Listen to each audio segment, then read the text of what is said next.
Hi there, guys. Welcome back. How was your day? Mine was pretty good. I went swimming, but I didn't go very long, just an hour. I just wasn't feeling that great. And I found out what's causing me to get so cold feeling, even though my body feels warm on the outside. And it has to do with my kidney failure. And what happens is the hormones are off and their body or whatever is creating makes you anemic. So that's why I get so cold feeling. Boy, my hair is shiny. I finally got back on my Paul Mitchell. What a difference. Look at that. It's not frizzy. You know, it's nice to have some income again. Caught up on things and had a little extra. So, I gotta talk a little louder. I noticed my last few videos were way too quiet. So, on that court case I've been watching about the girl that was supposedly being quote unquote murdered by her parents, or attempting to anyway, because she didn't want to go to Iraq. Well, so I thought she was an unruly teenager, and that kind of came out to be true when she was testifying. She was a school skipper, for one. I don't hold that against her. I skipped school too. But she ran away and, you know, family stuff. And I gotta go back a little bit. Back when I was a kid, watching TV, sitcoms, and whatever was not, um, they were fun. It wasn't subliminal messages and things like that. And one time I heard, I couldn't tell you when I heard it, or even if it's true because it was a rumor, that MTV owned Nickelodeon, I think, and they said, we're going to own this generation. And the person that told me this was pretty freaked out because they did not approve of MTV. So, taking a roundabout way of getting to my point,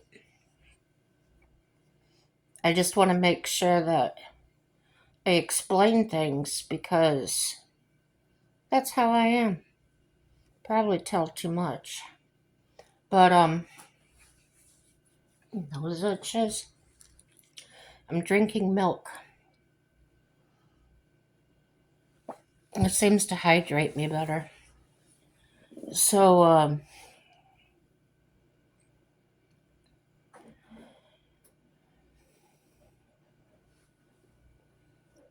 how do I explain this?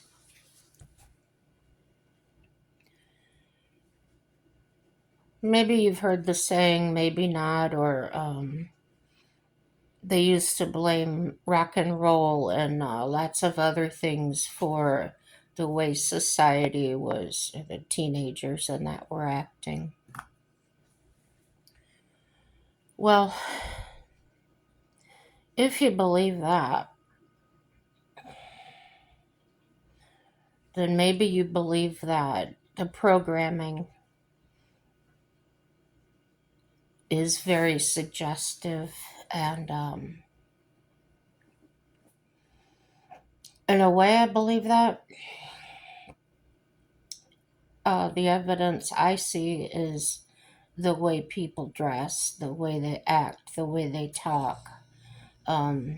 Almost as if they're in that TV show, or and the rest of us are supposed to understand what they're saying. So, and a lot of us can't relate. So, gosh, you probably know what I'm talking about before I even get to it, because really struggling to get the words out. It's yeah, scratch my head. Um,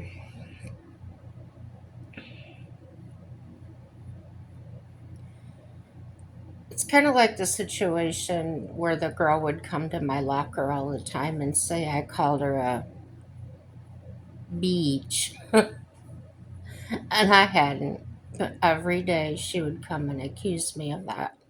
Until one day I finally snapped and said, "Well, if you're accusing me of it, I'm going to go ahead and call you that." Well, then she beat me up. So, and her excuse was I was calling her these names. And I think that kind of thing happens a lot. People are going to people. Well, whether people are paid protesters or not, some of them probably aren't paid. They really believe what what's being said, or what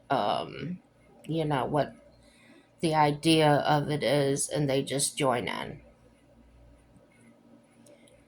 People struggle with mental illness. They struggle with being alone, feeling alone.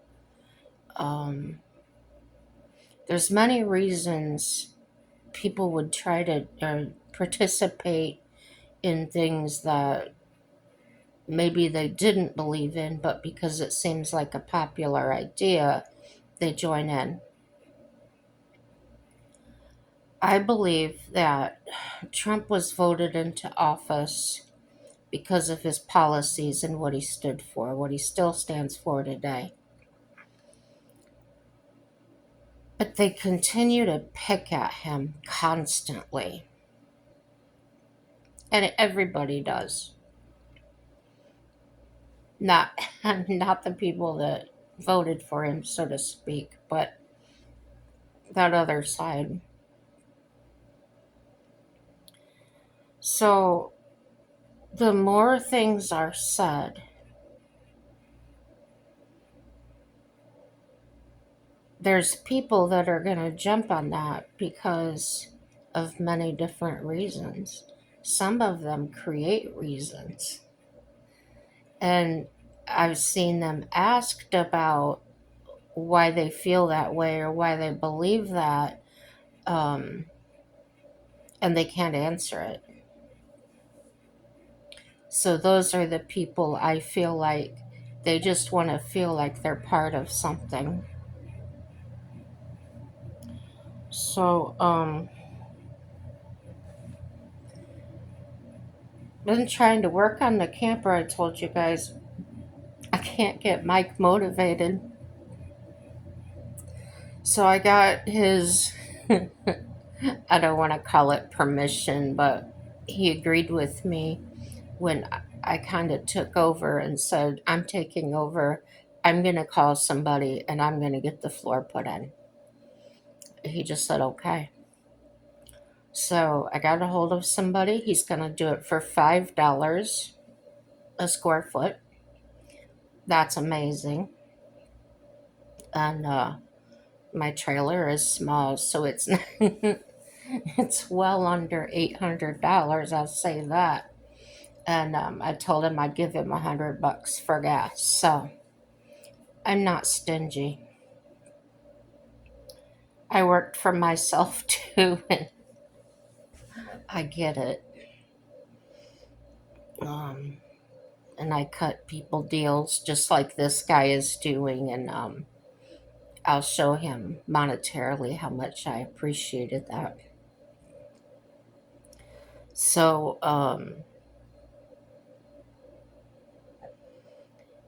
I have a question.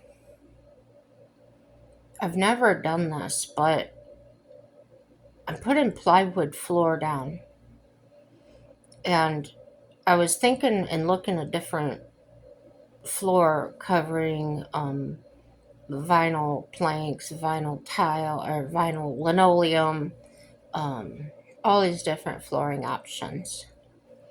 And today, on my way home from the pool, I got this brilliant idea. Light bulb.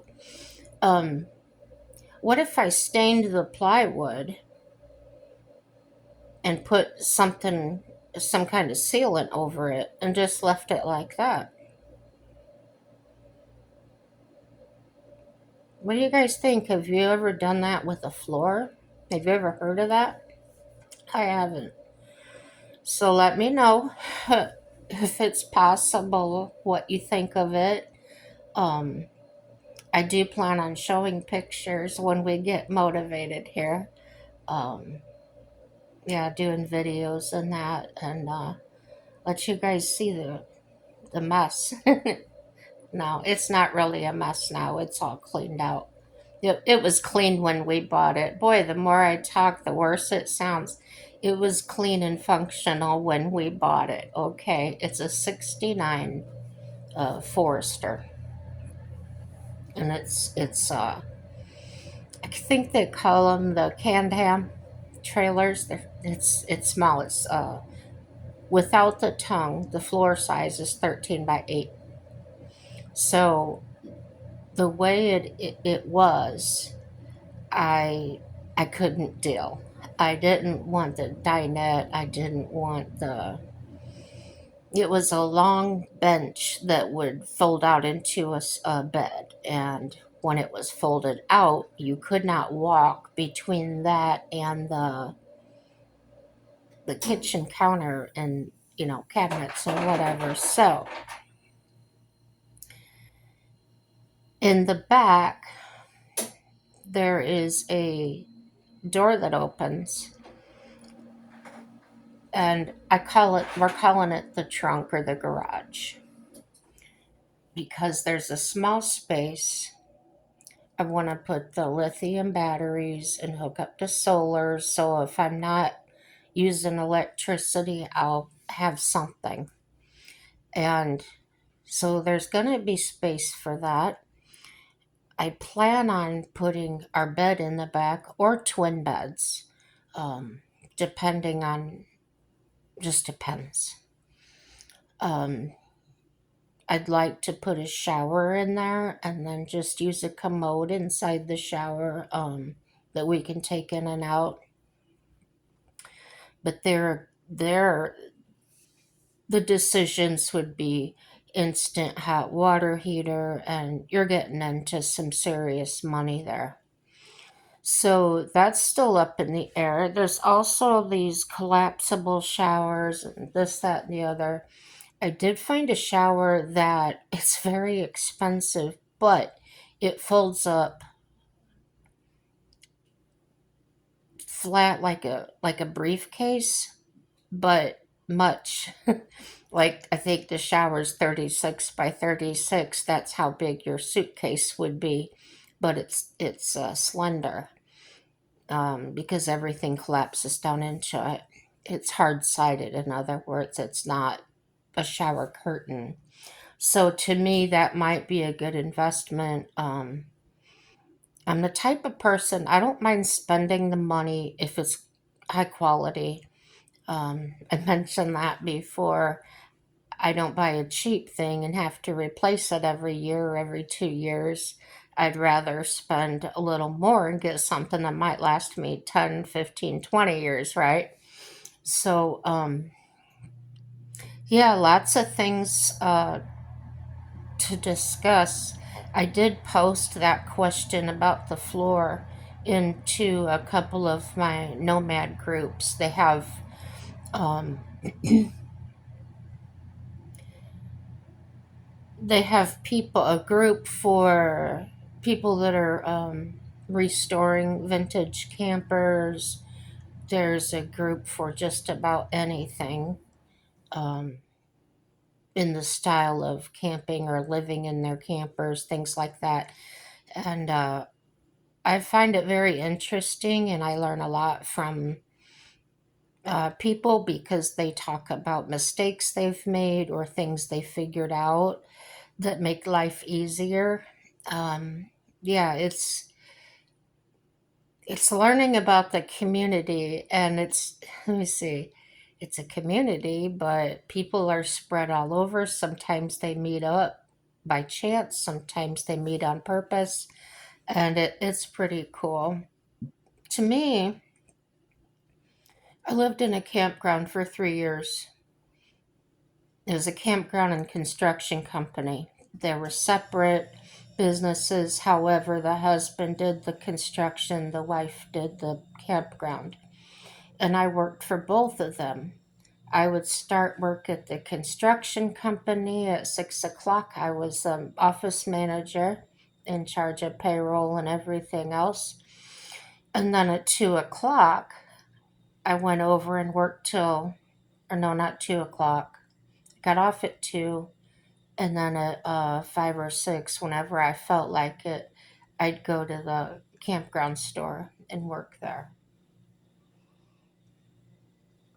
And I'd close the store at 10, and I loaded up the golf cart with firewood and snacks and everything you could imagine. And I would drive around and, oh, ice, drive around the park, and I'd sell it all. It would all be gone. So, yeah, fun times. So, the idea of living in my camper and traveling all over, camping in different places, um, just really sounds good to me. I got a major drawback, and realization is hitting me, reality is hitting me right smack between the eyes. And I really could use your encouragement or your honest opinions of it. Um, really try and help me out here, guys. I've been a worker my whole life. I started babysitting when I was 9, and then I got my first real job at 16, and then I did locksmithing for 23 years. Started my own business. At one time in my 20s, I worked 3 jobs. I worked at a Taco Bell. Well, let's say I worked midnight. I was a shift manager at a convenience store, gas station. And so I worked there 5, sometimes 6, 7 days a week because I was on salary and they could use me like that when somebody didn't show up. And that was fine, but worked till midnight. Um, I would go home, change my clothes, and go work with a company doing landscaping for a few hours till I had to be to work at 2 o'clock, 2 to 10 at the Taco Bell. Now, so that day, there would be no sleep. Okay. So I alternated it to where I would work 2 jobs every day, but not all 3 on the same day. And that worked out fine. So my point is, I've worked hard my whole life. I have not sat around and do nothing. And the past 7 years for me has, I was full force going with my business. And then all of a sudden, I couldn't do it anymore. I was having mental health problems beyond my control. I was raging. I was angry. There was a lot of negative things that I was feeling and acting out on. I didn't hurt anybody or attack anybody, um, but verbally, I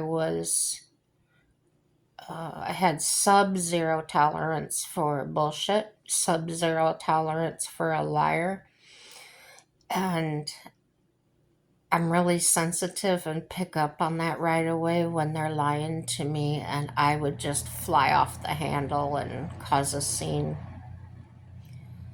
So that wasn't the real me. I was always kind of quiet and worked, and I was sociable. I didn't not talk, um, but I wouldn't get like that.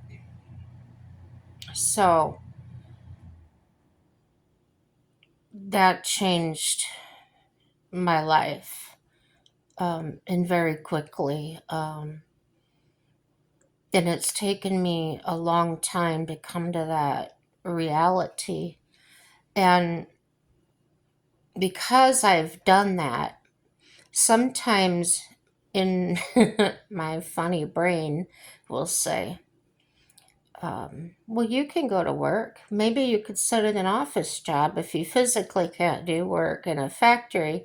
You could go work. What about the doctor's office up here that I go to? They're always looking for people to work that check people in and that. Um, Maybe I could do that. And then 20 minutes, maybe a couple hours later, I'm feeling that rage again. And it's much it's very controlled with the medication. However, I still can't control my mouth. It still comes out. Um, Things that set me off are incompetent people. And I believe that's because when I worked for somebody, I would earn my money. I did the best job I could do. Um, I knew my job and I did my job.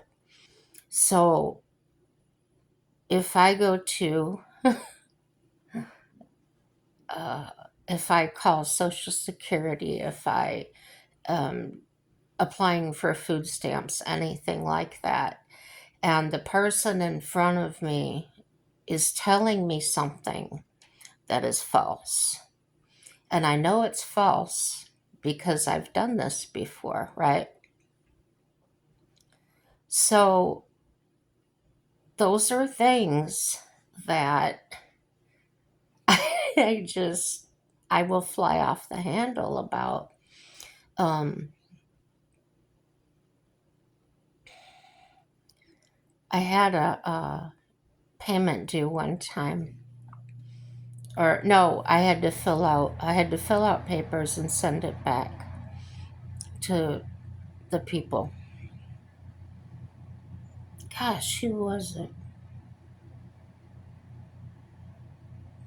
I don't remember. It was important paperwork.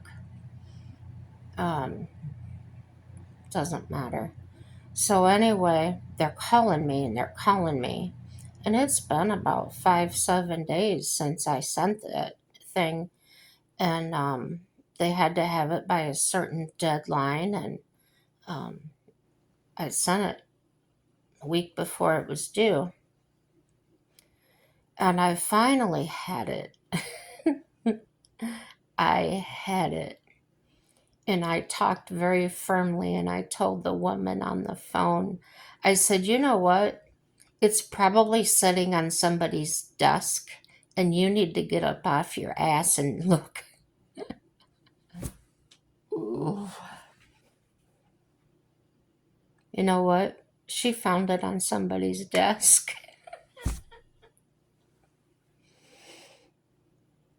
So what do they do when they're sitting there all day in their offices, their cubicles, whatever? They just want to sit on their ass. They don't want to get up and look for something, or she could have looked for that before she called me or whatever. Check with somebody and see if they have it in that situation.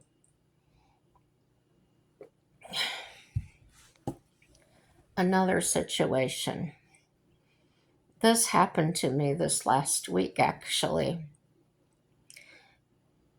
I'm starting to see a new doctor, and I had I don't know, meet and greet appointment. We discussed things. I decided yes, I wanted her for my doctor. She decided yes, she would take me as a patient, and that was that. Well, I got a text message from them saying that I had an appointment coming up and that they needed a blood test. So, or they ordered a blood test. So,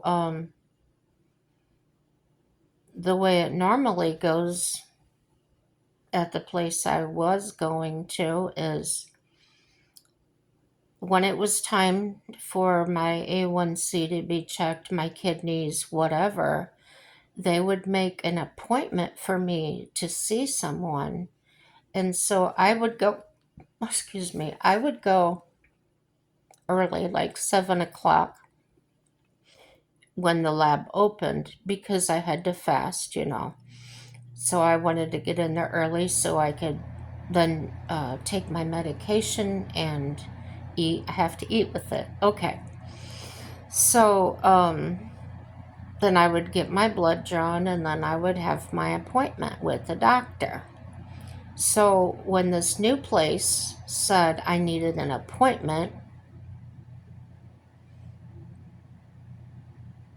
or I have an appointment with, and they put my doctor's name.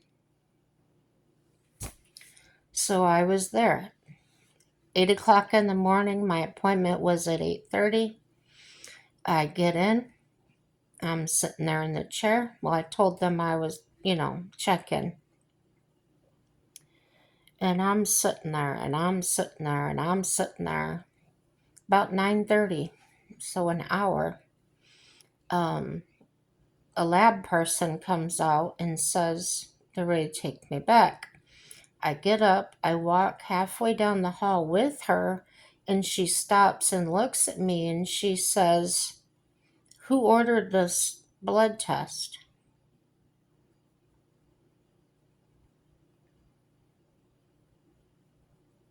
Do I look like I work here? That's what I consider incompetent. Maybe that's something she should have checked if it said that on her paperwork. She should have checked that out with them. So, asking me directly, yes, I agree with go to the source. However, because it was an appointment, um, and I told her my doctor's, who she was, and she said, "Well, her name's not on here. She didn't order it. Do you know who ordered it?" I don't know. I just got a text message with my doctor's name on it, said I had an appointment and that I had to have labs done before the appointment. Well, no, it didn't say all that. That's just what I assumed. It said I had an appointment, my doctor's name, and needed labs before. Or not before. I keep adding that word in there. So, no lab test. You can go sit back down. So I sit there and I'm sitting there and I'm sitting there and it's going on 10:30 now. And so I go up and I ask the lady at the desk about my appointment and she says, "Oh, you don't have an appointment today."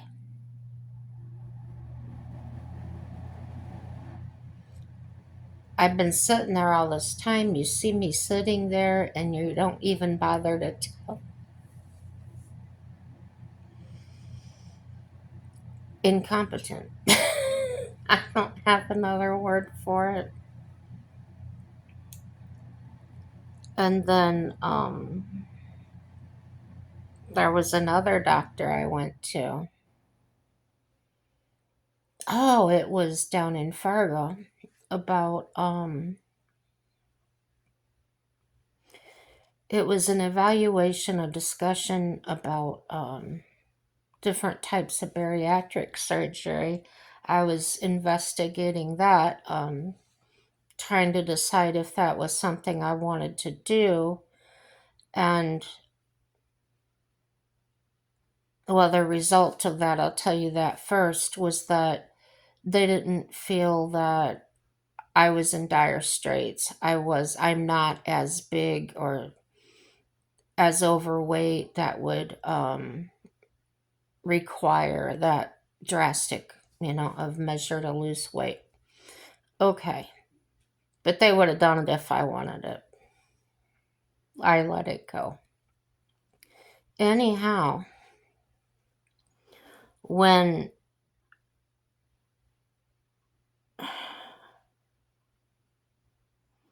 when I go to the front desk to get my paperwork filled out or whatever I had to do, give them my insurance card, I'm on Medicare. And the young girl says, "Well, but who's your insurance company?" So I told her the insurance company, and she asked me another question, something about, I gave her my Medicare card, I gave her my insurance card, and she says to me, "Well, which one do you want me to bill?" I don't work there. If you don't know, get a supervisor. So she goes and gets a supervisor, and he comes over there and he says the same darn thing. I have never had that happen in my life. And I need some training or something. I mean, to me, it's right there in the computer. Just put it in. My cat's doing something over there. I can hear. Oh, no, maybe it's not her. I'm hearing something. Like a. Kind of like if your cat is scratching on something and, that click when the nail comes off. Kind of like that kind of a noise. I thought she was doing something. So, how do you feel about people working at places that are not very good at their job, don't know their job? So, I think I'm ready to go back and talk about me wanting to work. Sometimes my brain says, "You're fine. Let's just go get a job. This disability isn't paying the bills." And I get up. I'm feeling pretty good about myself. I want to go do it. And then wham, my depression hits. You can't do that. My body's not working the way it used to. And it's a really hard thing to understand. Um, because you can feel like, oh, there's nothing really wrong with me. And when Cheryl, my ex caregiver that quit right before my knee surgery, um, that's the kind of thing she was saying to my husband.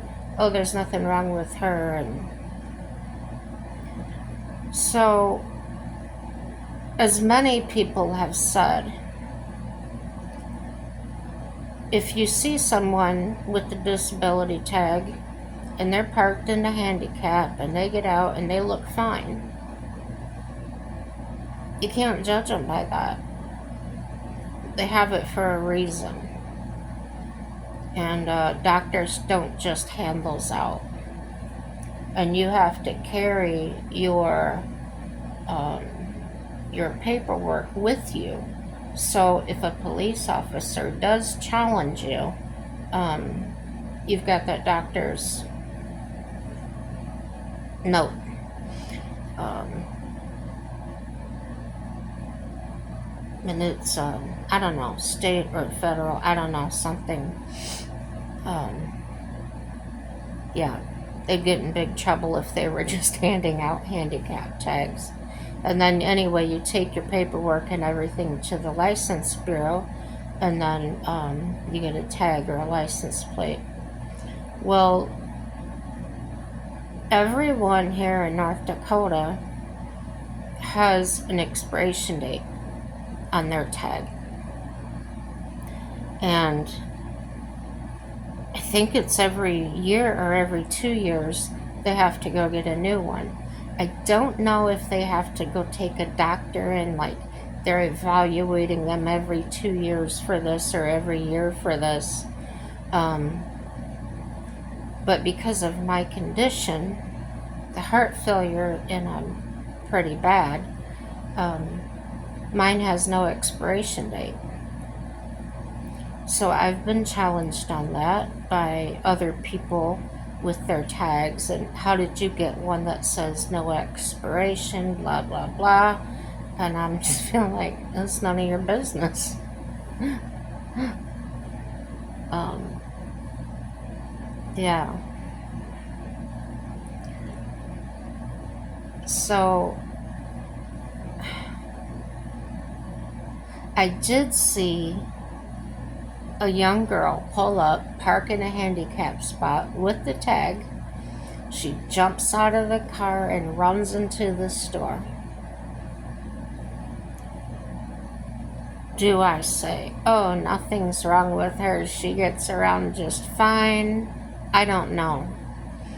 Was she borrowing grandma's car or mom's car? I don't know. But I can understand and see why people would see that and think, how the heck are those people? There's nothing wrong with them. It's not as obvious, like, unless you saw a person that was paralyzed in a wheelchair or muscular dystrophy or something very obvious. Um, so for me, well, I wouldn't be limping with like I am, but if I was just walking into the store, you might look at me and say, "Oh, what she could be out working," and things like that. So there was a YouTuber, and I really liked watching her videos. I liked her personality, things like that. Well, she absolutely crushed me, and not in an emotional way, but just made me so angry. She was talking about Social Security and disability, and she was stating off this paper that she read online or whatever that the government was just handing out disability papers because people couldn't find a job. So, people have some really strange ideas. My sister actually, she lost her job, and she, she has a lot of money. She could lose her job and probably be fine for a couple of years, okay? But she's like I was, we have to work, we have to work. We were brought up that way.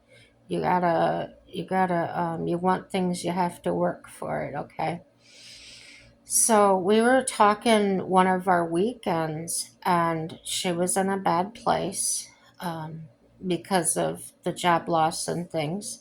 And she starts saying to me, well, all you have to do is sit around and collect your disability check, and that's coming out of my pocket. So I told her, no, it's not. Disability is an insurance that I paid for, and then now I'm collecting it. It's like if you pay your house insurance and your house burns down, um, you get money for that. You're not stealing it from me. It's not coming out of my pocket, right? And she says, no, no. And she wanted to argue about it. So I just let her go off about it. I was laughing inside because I could see very plainly that behind it all, she was just very upset that she lost her job. And the way her mind was working was, I still had income and she didn't have any.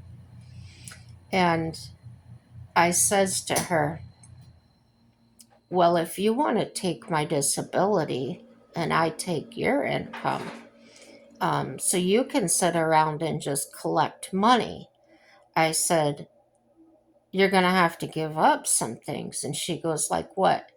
I said, you make about 50,000 a year, right? She says, yeah. So between her and her husband, probably 100,000 or more. And I said, with my disability, I get $13,000 a year. And dead silent. I thought she hung up on me. And she says, how do you live on that? I said, very carefully.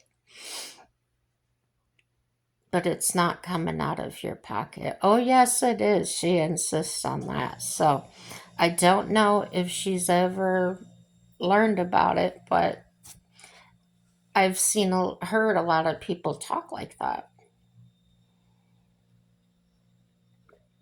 Disability is not a charity. So the things that do come out of the tax dollars, okay? SNAP, TANF. Um, TANF is cash for, and it's called TANF calls. I think it's temporary aid for needy families. So that comes out of the tax money. And that's the money they were putting illegals on and all that, that we're all saying, no, we're not doing that anymore. Okay. Disability is not one of those. It's disability insurance. And they took it out of our paychecks. And if something happened, like I became disabled, I make a claim on that insurance. So to me,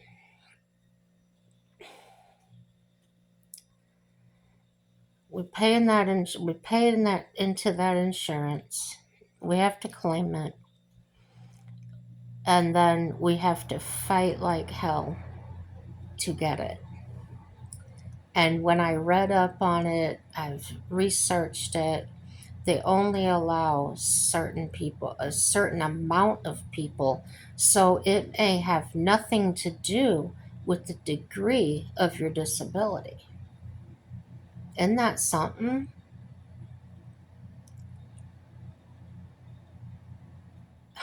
By the grace of God, I made it.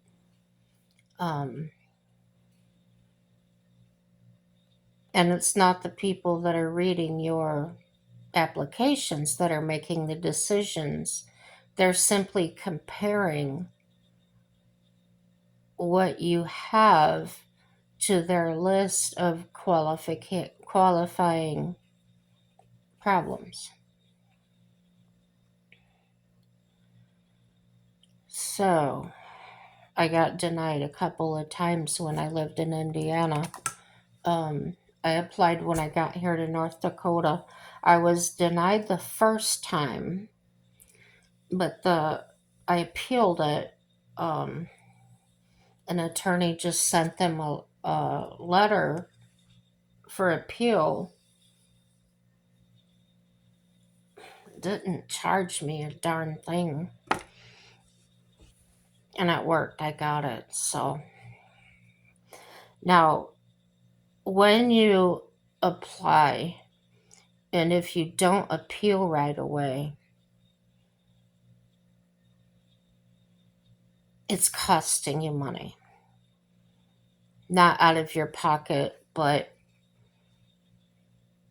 if you get disqualified, you don't get it. You have to keep at it. Then, if you win it, you're awarded your benefit. They have to go back from the first time that you applied and pay you all that back pay. So, if I had done that, which I didn't, I would have had like $20,000. So, but as it was, I ended up with like almost 4,000. So there was a big difference. Um, so keep up on it if you're trying to get disability. I know it's discouraging. I know there's people that have been trying 30 years um, to get on it. In my case, I was trying for, I think it was only 3 years or 3.5 years. So I happen to be very lucky, very, yeah, to get in there. Because if 30 people qualify, maybe only 12 make it in. So if you've got somebody that has 5 ailments and one that has seven, this one with seven may get in, because they're only allowed to approve a certain amount of people every year. But so that's why it's important to just keep doing it and keep doing it and keep doing it. Every time appeal it, every time, no matter how many times they deny you, just keep at it because you're going to get on. I don't know how people that have been trying 30 years haven't gotten in there, because that's all they say. Oh, I've been trying 30 years. But was that steady for 30 years, or you give up for a few years and then you try again? I don't know. So people can say things and make things sound any way they want to make it sound. And that's the way that goes. My videos jumped all over, but that's okay. No matter what happens, everything's going to work out for our good, guys. And do keep that in mind. I wasn't trying to complain or make anybody think or feel a certain way when I was sharing my difficulties and financial difficulties. I was trying to be an example, um, to let you know that it really will be okay. I've been without a roof over my head. I've been um, without a car. I've been left out in the cold, kicked out of my house by by a soon-to-be ex-husband or something. Um, yeah, had my clothes all packed for me and just told me get out. No reason, no. I'm just no fighting. Just I'm done. And then the second husband did the same thing. So um, take care of yourself. I did when I started acting really different. I went and got help right away. Uh, as long as I could, I didn't have insurance at the time. So that was a big hurdle for me was getting insurance. Indiana, the Healthy Indiana plan. I kept getting denied for the insurance from the marketplace because they had run out of funding for single women without children. Imagine that. I grow up my whole life. I don't have a bunch of kids that I can't take care of, and I feel like I'm punished for it. Um, but a woman out there that has 8 kids or 6 kids or whatever, and they're single and they're not working, um, they get everything to live for free. And I didn't want to live for free. I just needed a little help to keep going. So, yeah, I've been on food stamps before. I've been on Medicaid before, but I didn't stay on it. It's not meant to stay on. It's meant to fill in between the gaps to keep you afloat, to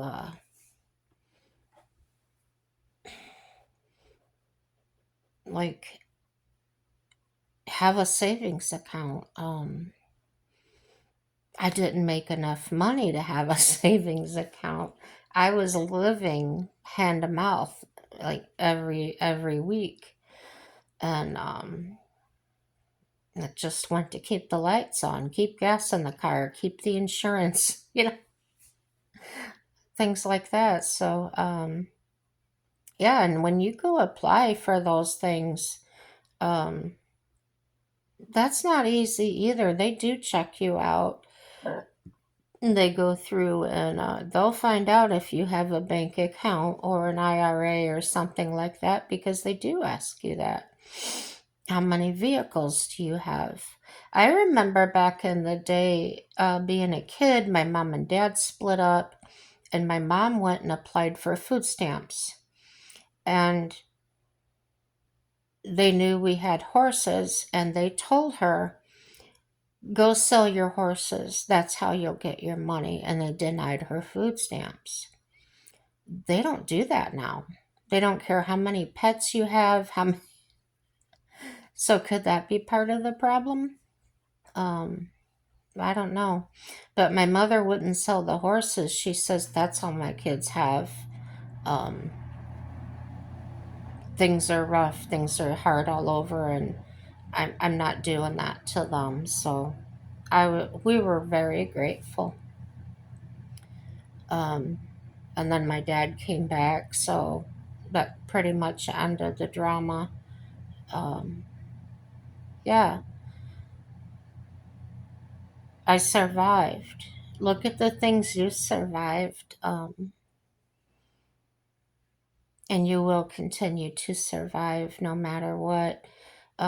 Even though our bodies don't work, and I know, I know how it feels. Sometimes I feel so old, or I feel, but I think about it, and 53 is not is not that old, and I think us Gen Xers were basically 30 year olds at 9 years old, and at 50 something, we're still 30, act 30. So maybe that's part of my problem why I'm having such a hard time wrapping my brain around the fact that I will never work again. Um, I started looking online for online jobs, and after about an hour of that, I felt so like I'm not doing that. I'm But before that, I was so optimistic and thought, "Oh, this will be great." And then I couldn't do it. I couldn't make myself do it. So there's no way I could do the job because I couldn't even follow through with finding one. And it's not something I can just get over. That's been told to me by many people in my family. Oh, you got to get tough. You can get over it. No, you don't. Not when you're mentally ill. Sorry. I really don't get better. We can have good days, and like on here, I can have a normal conversation and be like all happy go lucky, but um, tomorrow I may not feel like getting out of bed. Um, I've been getting better about that. I've been, before I get out of bed, I'll start thinking about the swimming pool. I'll start thinking of something that I would really like to do that would motivate me to get up. Oh, I'd really like to get this drawer straightened out in my, I use those fabric drawers because I don't have a dresser. So I use those and then the closet. So I'll think and I'll concentrate on this one drawer, and I was going to do it. I had it out on the bed, and my husband said he was going to bed. He was tired, and if asked if I would turn the light off, and I said, "Well, I was going to clean this, straighten out this drawer." And he says, "Oh, leave it on." And I said, "No, I turned it off and I went to bed." That's been 5 days ago. And I think about it every day and I tell myself I'm going to do it. I can stare at it and then I feel with my whole body, I don't want to do it. And I try, just take it out, set it here, and just do a little bit at a time. You're fine. You don't want to finish the whole thing? Don't. But I can't even get the drawer out now. I I can't bring it out now because there's some kind of block there. So no, I won't be able to work anywhere because of that. What there's lots of other things, but that's a hard thing for me to accept about myself. Sometimes I feel like I'm outside of my body looking at myself and just yelling at me, myself just yelling at me.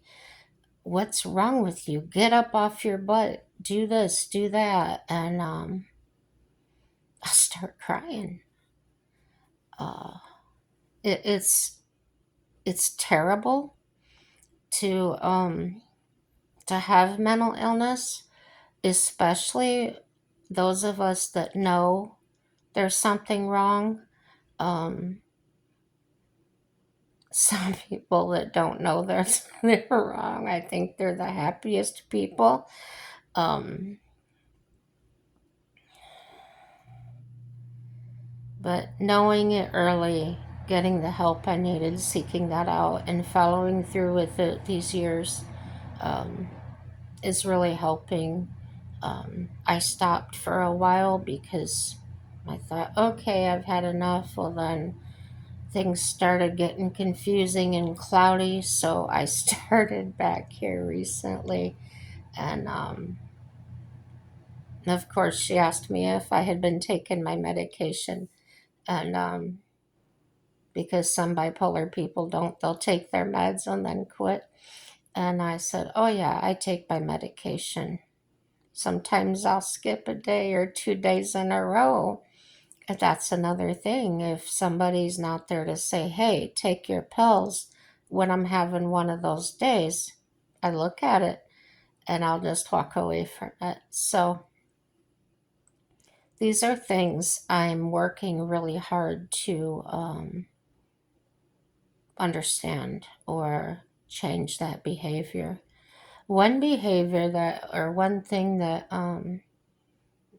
Jen told me, that's my um, therapist name, is she's saying her office is like a catch all room.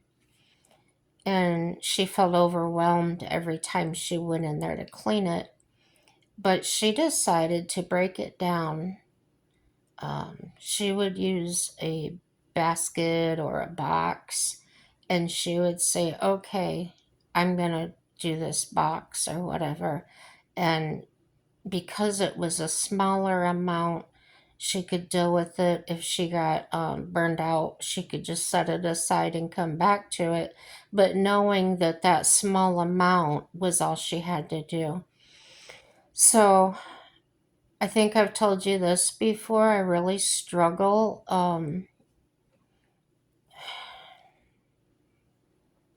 I need my dishes done. And I'm accustomed to washing my dishes as soon as I'm done using them and put them away. My husband now has to do the dishes, so he'll let them build up. So Jen and I came up with an idea that I got a tub, and well, I got a big tub and a little tub, and I've been putting the dishes in the tub. Number one, they're somewhat organized because they're not spread all over the countertop. And then the small one, I put the silverware. I absolutely hate washing silverware. I've been that way my whole life. I don't know what it is. Usually, what I do is I put them in the sink first, let them stay there the whole time I'm doing dishes, and then when I drain the water, or before I drain the water, I'll do the silverware, but basically it's just wiping them with the wash rag in the sink and rinsing them. So I'm not actually uh, doing them very long. So, yeah, I think I've talked enough. Well, actually, I haven't. I have a lot of things running through my mind, but I want you all to know what it's like. Um, that even though sometimes you feel like nobody's going to understand what you're going through or how you feel, um, remember that our God is still on the throne and He's with us also all the time. He's everywhere at the same time. He's omnipotent and it helps. And even when I'm not feeling into it, like I'm feeling like, um, Lord, I'm not feeling you today. It's me. It's my own thoughts. I know that. I know that intellectually, I know He's here. I know He's with me. So today, to kind of get rid of those thoughts, or maybe not get rid of them, but to feel better, music is a good soother. And so I found a country, like country, Western Christian music, things like that. And I just put those on in the background on my phone while I was watching TV or whatever, or just sit there with my eyes closed and just listen to it, sometimes sing along with it. And slowly I get out of my funk, um, and I started to feel good again. And so, try to find things that make you feel good that are legal, of course. And just please believe. Believe in yourself, believe in um, whatever you have to. Um, believe in your God. And no matter what, you're going to be fine. It's going to work out. You may not end up where you may end up where you never thought you would end up. Um, I never thought I'd ever live in North Dakota, but here I am, and enjoying it, loving it. So keep telling you, keep telling yourself everything's gonna work out. And I know here lately I've had to tell myself that a few times. And like, leave a comment, um, or dislike. It don't matter. Um, Please let me know your opinion on doing my floors that way in the camper with the staining and, I don't know, polyurethane or something. The only thing about polyurethane I'm thinking is if I drip water on it or something, it will become very slippery. So that's why I'm asking for input, guys. And thanks a lot. Thanks for watching and being here. And please have a happy day. Bye-bye.